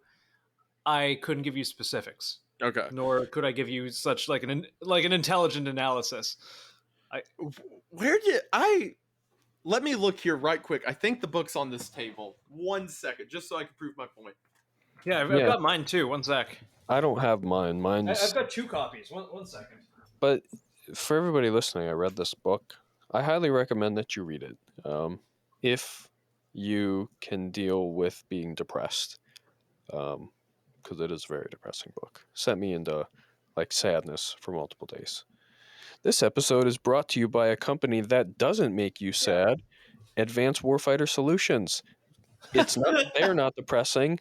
They don't make you sad. They don't talk about grotesque stuff. Advanced Warfighter Solutions isn't grotesque at all. As a matter of fact, they have really good life-enhancing products like the SMU War Belt, as opposed to really depressing stuff like Cormac McCarthy's The Road. So check out AWS, and you can go to Art They make very good gear and assault packs also, which is gear, but which you would need if you were in the plot of The Road. You would want AWS gear. All right. Yeah, I'm reading it right now. It's Okay. You don't eat people. No, we don't eat people. Can I go with you? Yes, you can. Okay, then. Okay. Well, that's a lie. And then Shut up. Somebody asks you, "Hey, do you eat people?" Are you going to be like, "Yeah, I totally but eat it keeps people." going. Everybody's just reading their book now. Everyone's reading The Road. I couldn't find the book, so I'm trying to look it up. I found the last paragraph, but I want the second to last paragraph. Go ahead. How do I know you're one of the good guys? You don't. You'll have to take the shot. Are you carrying the fire? Am I what? Carrying the fire? You're kind of weirded out, aren't you? No, just a little. That's Mitch. The fact that you thought they were lying speaks more about your psychology than anything else.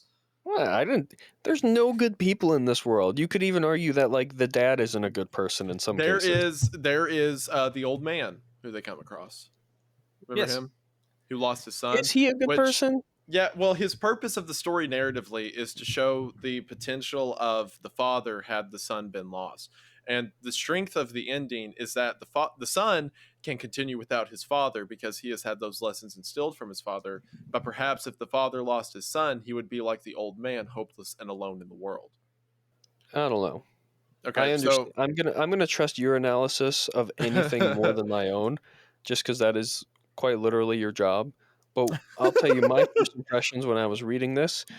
I was like, old man isn't a good person, but like he's just but Mitch, you are so skeptical of literally everyone. Of anyone to be alive in that world, they can't be good people. I don't think the dad. I think you could argue that some people are better than others. Like the dad is definitely better than some cannibals. But I imagine to get to that point, a lot of Cormac McCarthy's work too is the kind. It's not necessarily around the duality of man so much as there's a lot of nuance in morality. There's not good people or bad people. They're just kind of people, and there's varying scales of it. And the way that he describes his wife, who I understand, like his wife like killed himself, and that's like a really like you could argue selfish thing, but the way that it's described, like whorish thoughts for like one, she's like, I don't see any hope, so I have to do this thing. Like she is so far gone, and in that world, that is a completely understandable thing. Well, like, all right. So the purpose is okay. So this is now a Cormac McCarthy podcast. This is now a Cormac McCarthy podcast. The purpose of him describing his wife as he does as whorish, I believe he describes her as adulterous with these thoughts of leaving him and all that. He describes death as if it is a suitor, as if it is a man who's come to steal his wife, because to him, that is quite literally what it is. He has also been forced to live in this world. But the reason that he continues, he talks at several points in the story how great it would be to just die. But the reason he doesn't is because of his son. And at one point in the story, the son says, why can't we just die? Why can't you kill me, then you kill yourself? And his dad says, because we have to carry the fire. His dad has accepted the responsibility to be a good person and to pass that on to his son, and that's a burden he's taken. The reason he feels that his wife left him for another man, that man being death, is because in a way she did, because he has taken on the burden of keeping their son alive, and his wife left him to do that alone. The purpose of him treating death as a suitor is because that was the temptation that drove her away from the family. And yes, it sucks, and obviously no one would want to live there. It doesn't seem that really anyone in the story wants to live in this world. Yeah. However, that was his burden as a parent, and he despises her for not sharing that burden with him. Have you made an iceberg on this book? No. Even if you just do it just for me, I would appreciate it. Because I have my own theories and my own thoughts, and you're just throwing them. You're like, nah, you're a fucking idiot. Like, this is absolutely. And I read this book 3 times in the last week. Like, I would love if you did that, and I'm sure that because Cormac McCarthy has like a cult like follow. And I'm not saying everybody that follows him is in like a fucking cult. I don't think that's the case. But I did look up online, and there are some people who are like they worship him. Like people like worship like Trump as a god. There are people that like worship Cormac McCarthy as like a god, and it's like I that was my deep dive this last week. I was like, holy shit, people legitimately think that this guy is like a fucking prophet the way that he writes. I actually mentioned that in I did a video about No Country for Old Men. And I mentioned in that video how Cormac McCarthy is often considered a misanthrope. In other words, he just like hates people and all his stories are about sad people die, whatever. But the point I make in that video is that it's quite the opposite. Cormac McCarthy believes in humanity more so than any other writer I've seen, because all of his stories are about the world being evil and brutal, sure, but if you dig a little bit below the surface, it is consistently about the human spirit rising beyond it. That in spite of how wicked and awful the world can be, like in The Road, a father and son's bond is more powerful than cannibals and the destruction of the world and everything else. It's about the human spirit more so than anything. And actually, I found, if you didn't read the epilogue, this will be wild. Should I read him the last paragraph of the book? Yes, please. Yeah, I have it here. Do you have... Okay, I can't find the second to last paragraph where it talks about him talking to his father. Do you see that? Yes. He tried to talk to God, but the best thing was to talk to his father, and he did talk to him, and he didn't forget. The woman said that was all right. She said that the breath of God was his breath, yet though it passed from man to man through all of time. And then it gets into the brook trout, and yeah. Man, I about cry every time I hear that. Because earlier in the book, his father, and this is the first chapter of the book, when looking at his son, like, okay, so we know how awful the world is, right? We know how abysmal it is. So we have to establish that this boy is worth it. That keeping this boy alive is worth everything. And in the opening chapter of the book, it says, when the man looks at his son, he looks at him as if he were the voice of God. And if you were not the voice of God, then God never spoke. One of the most beautiful lines of love in all of fiction. And then there, at the end of the story, it says the boy tries to talk to God, and the woman tells him that's okay. Sometimes the voice of God moves for men throughout time to time. The idea that the purpose of God, whatever concept of God you have, it is this father and son, that this father held the voice of God, and now he passed it on to his son. That's the fire. That's the essence of the story. And it's confirmed by his survival and carrying on the father's legacy that it was worth it, that all of the struggle and everything they went to was worth it because they kept God alive through survival themselves. Man. This is a really bad time to say that I have to head out. All right, I won't read the trout chapter then. Everyone can look it up. But yes, it's good stuff. That changes it a little for you, doesn't it? It does. I thought they were cannibals. Please make a nice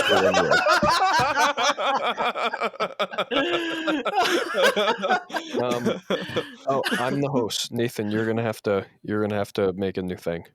Yes. No. Shit. How do we do that? I mean, you can just like mute yourself and fuck off. Cormac McCarthy Appreciation Podcast. Take 2.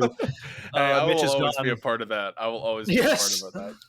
That was so funny. Isaiah is the new co-host. Mitch is left. He's been replaced with his more handsome, less dollar store version of himself. I greatly appreciate that. Thank you. No worries. The Road is one of my favorite books.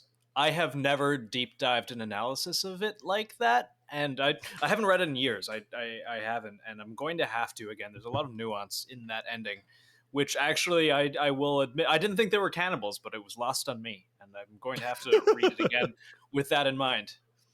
With that in mind. Yeah, it's one of those stories that stuck with me as soon as I read it. Like, while I was reading it, I knew it was something special. But by the time I came to the end of it, I remember just sitting there in kind of this desolation, because it's like, this is going to affect me, isn't it? Like, like long term. And it has.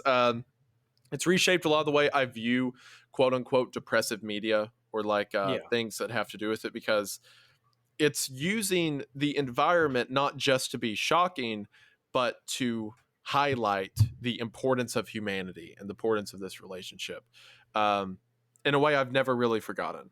And I've always loved the story of that. I love all of Cormac's works. Like I said, No Country for Old Men's my favorite movie. Like, that guy knew what he was doing, or still does. Not dead. that was Coen Brothers directed, wasn't it? Yes, I believe so. So Cormac McCarthy did the screenplay. He wrote the screenplay with him, and then they obviously did the direction, which the Coen brothers are in a similar vein, where they are often considered misanthropic. But again, I would argue the majority of their stories, not all of them, but the majority of their stories are about the power of the human spirit, in spite of it. 100%.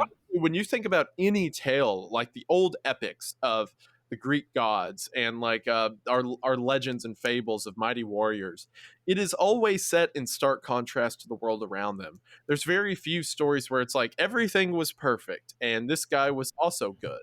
It's most often a hero rising up to fight the world. So I think it's a little, I know it's because of the shock values, the reason people say it, but I think it's a little disingenuous to look at people like Cormac and say, oh, well, he's just miserable all the time because his worlds are awful. But in a sense, that's the spirit of the indomitable human nature. They have to rise up against something.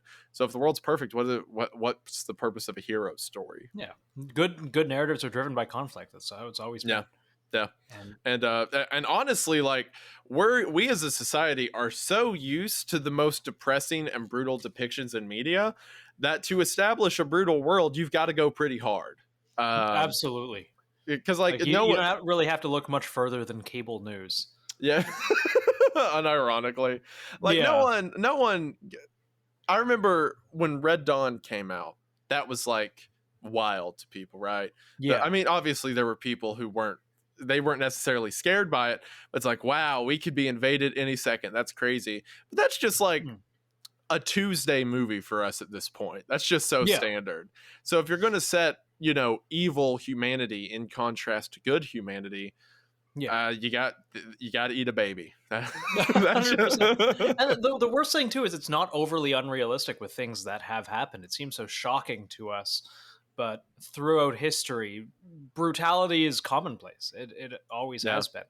In situations where the unthinkable happens, people, and not everyone, but all it takes is some, revert to a really base version of themselves that there's not really any coming back from. It's not overly unrealistic to think that.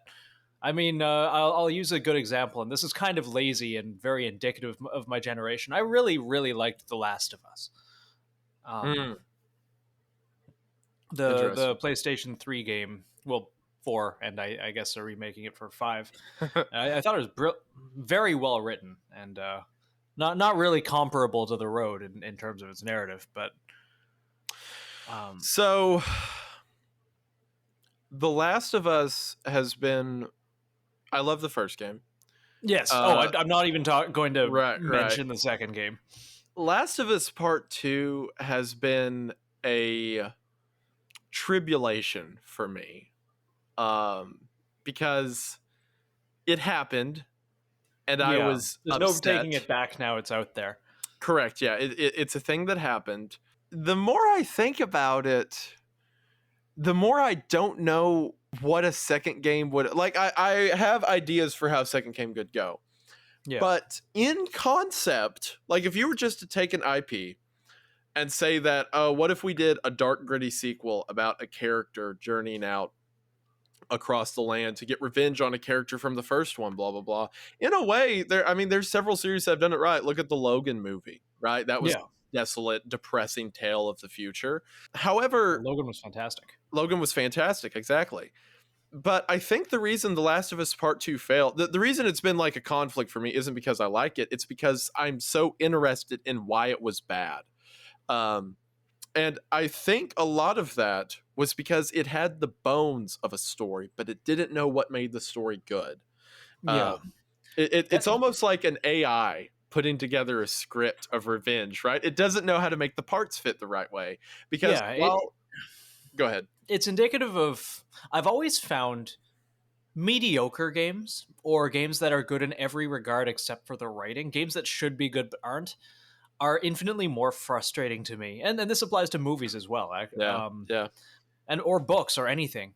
They are infinitely more frustrating to me than a game or a movie or a book that is simply bad, because there is such potential there, and it has the bones and the structure to create something good, and it is built off the back of something good, and then it just falls so flat. It didn't feel like there was any heart. Yeah. No, sorry, I didn't mean to cut you off. No, you're good. 100%. Yeah, exactly what you're saying. Like it's the idea that it has, which like the gameplay in that game is phenomenal. It's so fun to play. It's beautiful. Which again makes the story all the more frustrating. But there's, I think what it is that, again, in concept, I love the idea of Ellie becoming Joel from the first story and rising up against a threat that destroyed him. However, it ends there, because instead of a tale of her rising to it, instead of being a hero story of her becoming better than the faults that she was faced with, it instead is just a story of her suffering. And that's it. The entire purpose of the story starts and ends with suffering. There's no hope to be found in it. There's no greater days that she's reaching. Not even like, not that revenge it necessarily has to be. I know that the purpose of the game's defeating the cycle of revenge, so I don't even need that. It would be nice, but I don't even need that for the narrative. I just want it to mean something. And it seems that by the end of it, it was entirely a nihilistic tale. You know, now that I say that out loud, The Last of Us Part 2 is the thing everyone thinks Cormac McCarthy is. Yeah. Everyone thinks that he's just a nihilist who has stories about how awful and broken humanity is. But whereas his stories are about people rising to overcome that, that's exactly what The Last of Us Part 2 is. It's about how awful and evil the world is, and that's it. Yeah. I don't think the decisions she made at the end were any real tangible form of personal growth. Correct. It was, I understand the whole, and I don't want to be too specific for people who somehow by now are interested enough to play they it. Can get it spoiled. They can get it spoiled. You know what? Sure. Her decision not to kill this character and to break the cycle of revenge, there was no meat to that. She didn't really grow much as a person. Her character stayed basically the same the entire time. She comes back to find her life has been ruined regardless. And I'm unable to, and I'm mostly unwilling to dive through it any more than I already have. I played it and it just left a sour taste in my mouth. It's bitter, isn't it? Like the narrative and the feeling, the atmosphere of it. It's like vitriolic, all of it. It's so bizarre. Yeah. I think it's interesting though that the way it's structured makes it feel like it's going to be a redemption story. But by the time the plot's over, while they do the redemption thing, they've hit such a low point that it seems useless. Yeah. That's very sweet. Thank you. Yeah, Mitch just texted apologizing for having to leave early. He has wife and child things to do, which, you know, that's always more important. Real life stuff. Disagree. We are more important. Be a man. Ditch your family. Be a man. Ditch your family for our fucking podcast, Mitch. I know you're listening to this right now. Look, I know your mom just died, but if you're not in the Call of Duty tournament tonight, you will be kicked from the clan. Okay, Mitch, you got that? Mitch, you piece of shit. Get your priorities straight. Gosh. This is why you were kicked out of phase. Christ, though. I appreciate those analyses quite a bit. I don't know if you've played the Quarry or Until Dawn or any of those, but I have such like they're not exactly, you know, narrative masterpieces, but I'm really enjoying them. They're just fun. You know, they're fun. Yeah, I played Until Dawn. I haven't played the Quarry yet. I plan to. I'm enjoying it. It is what it purports to be, which is, a teenage slasher except interactive. But... Right. My biggest problem with those games, and I know this is like a sort of a nitpick, but I never know what I'm properly doing. And I understand that's how it works to a degree. It's like, oh, save this person or run away. Like I understand. I don't want the narrative to be like, this is the good answer, this is the bad answer. But sometimes it will say something like argue, and then when I hit argue, it like slaps someone. Like, whoa! I didn't. Like, wait, I didn't mean to do that. Yeah, like, hold on. Which, I again, I don't really know how that could be course corrected. It just gets frustrating over time. Yeah. No, I understand that. It's kind of like the Mass Effect thing. You click the wrong button and you just like shoot someone and kick them out a window. Yeah, like start World War III right now. Like, I just wanted to talk. Yeah. It's like good option, bad option. The good option is, I don't know, give them a cookie. The bad option is just murder everyone else in the room. That's normally I go. Telltale is the worst for that. Oh, yeah. I remember so many times the preview text would be like, say you're sorry, and then like my character starts crying. It's like, okay, all right, this isn't what I meant. Yeah. I feel bad about Telltale. I genuinely, like, I don't game very much, but I enjoyed their games quite a bit when they were around, and I think they stretched themselves too thin and went bankrupt. I think they had a good thing going with The Walking Dead. That's probably the best use of the universe I've ever seen. The Walking Dead. Oh, the first game. Those games were fantastic. Yeah. Like it got its point across. I could do an entire analysis of those games. I love them a lot. At least the first two. And then around the time that the third one came out, which if you're familiar with the plot of the third one, they tried something new, which I think was a horrible idea. What was it again? I can't remember the third one, which probably means it was mediocre and forgettable. So the first two games were about Clementine, right? Yes. The third game was about a baseball player named Javi, who had his own plot, his own characters, that Clementine was a side character in. Interesting. I think they were planning to do a series. I don't know. I think they were planning to do like a series of games around different characters, and Clementine would just kind of be tangentially connected. But like that's a horrible idea. We all come to the games for her because of the bond that we built in the first one. So that was a bad move. I hated that game. And that's also when they tried a bunch of different projects. Like you said, they spread themselves too thin. And that eventually led to their bankruptcy, to the degree that they went bankrupt as they were completing the final Walking Dead game. Which I actually really like the fourth one. I think it's like up there with the first one in quality. Great story. And I think honestly it left the character and the ending in a great place. It was like a happy ending to a zombie game. I was very I was very happy with how it turned out. But I think it may have been Skybound. I forget which company it is, but they had to come in and finish the game essentially because they went bankrupt as they were doing it, which is a very hard position to be in. Yeah. But like those games were so fantastic, man. Like the Walking Dead games. And I wish they would have stuck to stuff like that, but yeah, they just spread themselves too thin. Yeah, they took on a lot of projects at the same time. I remember they had a Batman one, a Game of Thrones one, a Borderlands, like all sorts of IPs. I forgot about the Borderlands one. Yep. I actually enjoyed the Borderlands one a lot. I never played it. Yeah. I'm not saying it's not good. I know nothing about it. I enjoyed it more than the Borderlands games themselves. Oh, okay. All right. Interesting. Yeah, which, not a super high bar, but I like the Borderlands games as a dystopian comedy. Yeah. Right? Yeah. Which I mean, they're very clear about. Like I will pay you to kill yourself. The games know what they are. Yeah. I really enjoyed the second one a lot.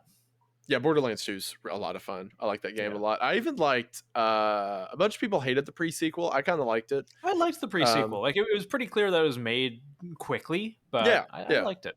It wasn't as big. It was kind of short, but I liked the character of Handsome Jack enough that I was willing to see that whole story play out. I liked most. I haven't played Borderlands 3, but I liked 2 in the pre-sequel. But yeah, the reason I didn't play the Telltale game is because I didn't feel like the story, or at least the aspects of it I like, would translate well to a point and click adventure. Yeah. But I mean, if you say you like it, then what do I know? I mean, it's all in the writing, and I thought the writing was actually quite strong. Okay, interesting. Like it had its own characters, its own IP. You know, it built on the established universe fairly well, but not to the degree where you really needed to know what was going on. But Interesting. Okay. yeah, I'd recommend it. Cool. All right. That's the best review I've heard of it. Thanks. I don't know. Maybe people hated it. Maybe people don't. I very purposely, if I'm interested in a piece of media, I don't look up fucking anything unless if it's something I've been looking forward to. I want to disappoint myself, or I want to walk in with my feelings and opinions completely untainted, and walk out with my because it's so easy to. For example, you know, the new Star Wars movies. I haven't seen all of them. You know, I avoided everything, and I'm not a big Star Wars person. I never really have been. But for example, Episode 2, the entire internet's in a tizzy about, oh, it's the biggest piece of shit in the world, and I didn't want to taint my opinion, you know, knowing it was the biggest piece of shit in the world before I walked in. I walked in, and I learned it was the biggest piece of shit in the world. You know, the internet was right. There you go. Yeah, I would prefer to disappoint myself in my own merits as opposed to just kind of going along with the group think. I respect that. A lot of the times, opinion can sway. I think I've got to a point where I don't care enough. Like, there's a lot of larger projects I just don't like, regardless of how much attention's behind them. And there's such stuff I do like, even if people around it don't. I wasn't crazy about Us. The Jordan Peele movie? Everyone loved it. Everyone's obsessed with it. I was not crazy about it. I feel like the narrative took a back seat for the symbolism.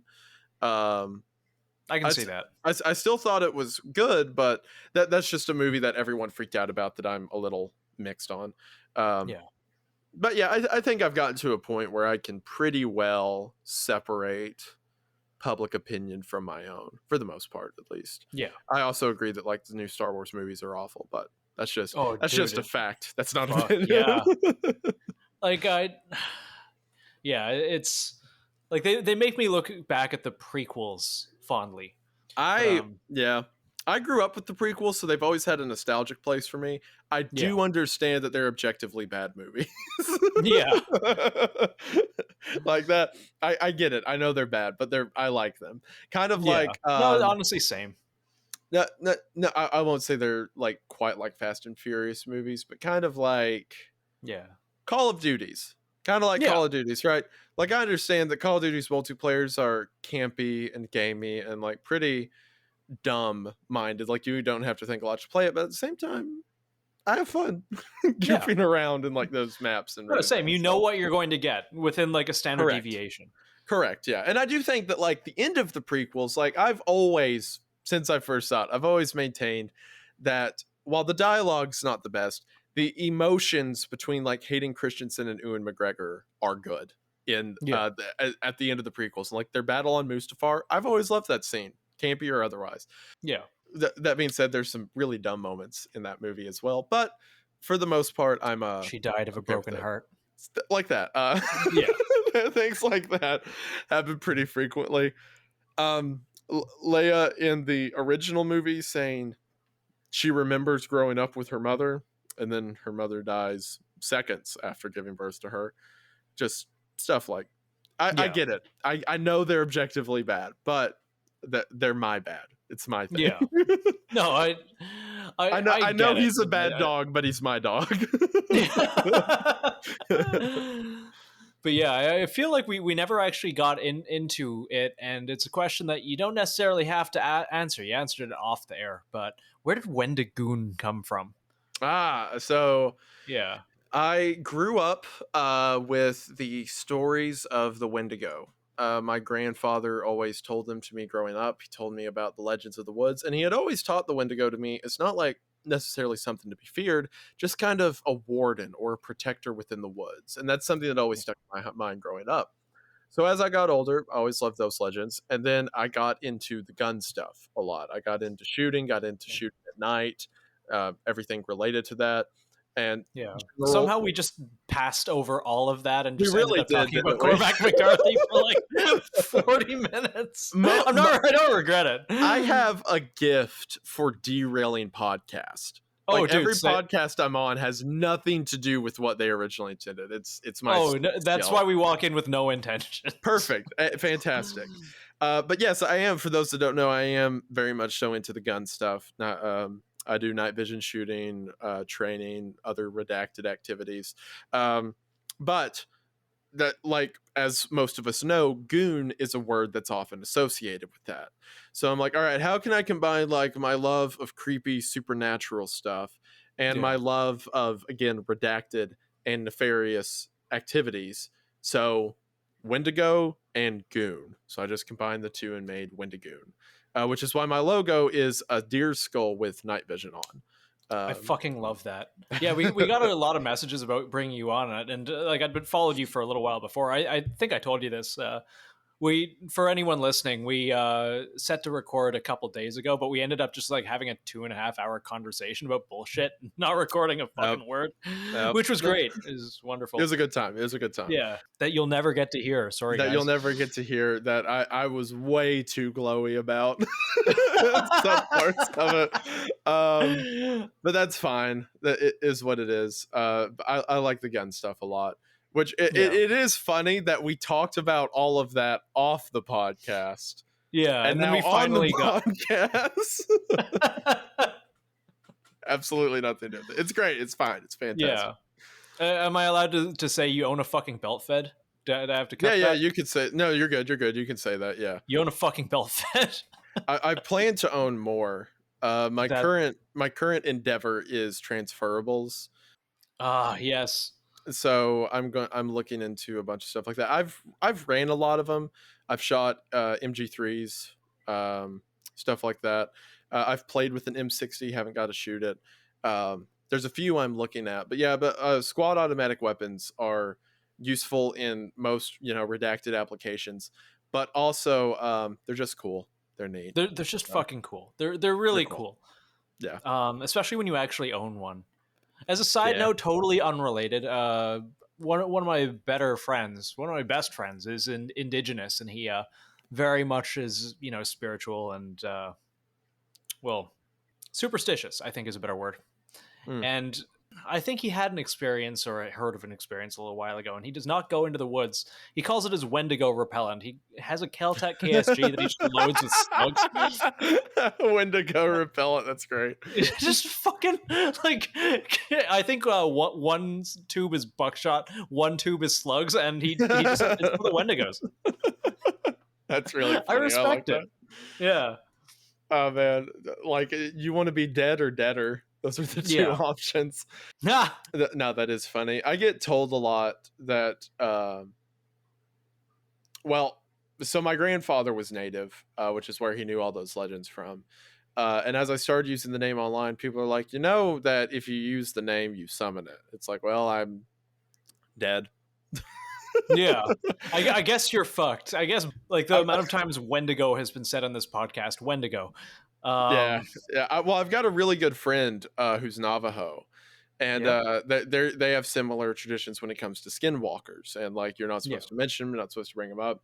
And I was talking to him the other day in a group chat with some buddies, and he was I was like, are you afraid? Because he was talking about skinwalkers, and he was like, I said, are you afraid of mentioning them? Should you not mention them? And he said, well, I figure if either of us are going to die for that, it'll be you first. So as soon as you're dead, I'll shut up. That's incredible. So, yeah, we'll see if I kick the bucket here soon. Yeah. If just like a strange version of you shows up, repeating lines you've said, and your skin looks a little loose, we'll know exactly what happened. I love those pictures of like a dog, and it's like, help, my car's stuck in the woods. I mean, bark bark. Just like going to your window, the deer standing on both like hind legs. I'm talking to that same friend about doing some videos out in Navajo Nation, and we are going to investigate some creepy stuff. And I Is that was the guy like, you did the missing 411 video with? no, that's a different guy. This friend who I'm referring to is he's from Navajo Nation. That's Um, awesome. the guy. You said that, and then I just totally blanked. I don't know Oh, why. you're good. You're good. The guy Aiden from the 411 video is a historian who helps me with a lot of that stuff. Specifically with my friend from Navajo Nation, we were going to go. I would say his name, but I don't know if he wants me to just throw his name out there. He does have one, as a matter of fact. we were going to go out there and explore some of the creepy areas, and I was like, "Oh, if we run into any trouble, are you gonna be brave and protect me?" And he was like, "No, I'm bringing you because if either of us have more bad karma on them, it's you. So you die first." So thanks, buddy. It's the whole idea of like bring someone who runs slower than you because the bear will get them first. Bring someone who statistically said when to go more times than you. Correct. Oh man, I'm doing I think this month just a car road trip across like rural Canada to go to the States. Just Oh, cool. God, I don't even remember where. I drove through rural New Brunswick a couple weeks ago, and I just felt like I was going to fucking die the entire time. Like going down like, unlit back roads, almost hit 3 different moose. I feel like the more I say these things, the more statistically likely it is that they're just going to find my car with, maybe some of my bones and, loose skin. Like pulled over on the side of a logging trail. The natural progression of any podcast host. The ditch. It happens to everyone eventually. But I was going to say, yeah, but hopefully the belt feds will delay that a little bit. A little bit. Maybe pick up a Keltec KSG and load one round with one tube with slugs and the other with buckshot. Yeah, for me. Yeah. For myself, if anything happens. For yourself. The first round goes into you. Correct. Anyways, we're coming up on about the 2-hour mark. So we should do this again because I feel like there's so much more. Like we dived Cormac McCarthy alone for like half an hour, and we got into all sorts of stuff on the like off the air. That'd be pretty cool, but I don't want to keep you all day. Anyways, before we wrap up, is there anything you would like to shill? Yeah, so I am currently working on a movie with the writers and director of the SCP Overlord and SCP Dollhouse films.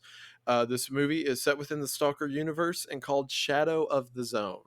I am very excited to do it. I know that you're familiar with some of the people who are also a part of the project. And I think it's going to be very cool.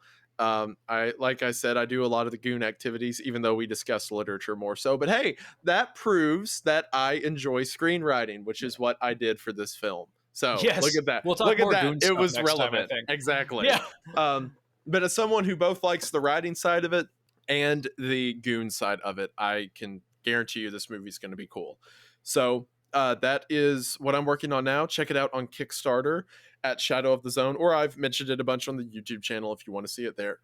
And we are very excited to get this project running. I think we're at 68. We're nearing 70% funding. Yeah, you guys are doing super well last I looked. It's going pretty good. I think I actually got an email while I was sitting here. It's 66% funded. Yes. That's so fucking awesome. We're 2/3 of the way there. Hopefully we can get the rest of the way, but check that out if you're interested. I think I know it'll be cool. So here, I have in my hand one of the things that I'm 3D printing for it. Very cool. Nice. Yeah, it's the main character's, I don't know, radio thing? I don't know. Steven sent it to me. I bet it is the anomaly detection thing. It's got an antenna that pulls out. That's it. Yep. Yeah, so in the with some orange LEDs. In the games, those are used to look for anomalies around the area. So that's what this is for. That. So yeah, very cool. Nice. Oh man, anytime. But yeah, no, it looks like a super cool fucking project. And if y'all hear that, you should look into it, and also maybe watch SCP Overlord if you've not already. Because absolutely. Absolutely. Before we wrap up, is there any dad advice you would like to give? That we're not stealing this bit from Mike. We're totally stealing this bit from Mike. Yeah, that's fine. I've always wanted to steal this bit from Mike, so that's good.